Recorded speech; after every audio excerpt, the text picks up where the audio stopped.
2083 3 महिना 1 गते माननीय सुरेश श्रेष्ठज्यू मन्त्री संस्कृति तथा पर्यटन मन्त्रालय बागमती प्रदेश विषय कार्यक्रममा सहभागी भइदिनु हुन अष्टमातृकाद्वारा घेरिएको यस ऐतिहासिक पुरातात्विक एवं सांस्कृतिक नगर पनौती नेपाल सभ्यताको प्राचीन नगरको रूपमा रहेको छ।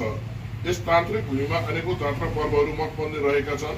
पनौतीको मुख्य जात्राको रूपमा रहेको पनौती जात्रामा मुख्यतः भद्रकाली उन्मत्त भैरव र इन्द्रेश्वर महादेवको विशेष पूजा आराधना गरी उहाँहरूलाई रथ विराजमान गरी भव्य जात्रा हुने गरेको छ।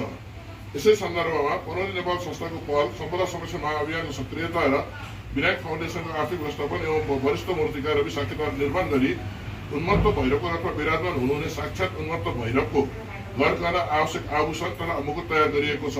उक्त गरगहना आभूषण तथा मुकुट चढाउने तथा प्राण प्रतिस्थापन कार्यक्रम तपसिलको मिति समेत स्थानमा रहेको जानकारी गराउँदै उक्त पुण्य कार्यक्रममा यहाँको गरिमा उपस्थितिको लागि हार्दिक अनुरोध गर्न चाहन्छौँ। धन्यवाद।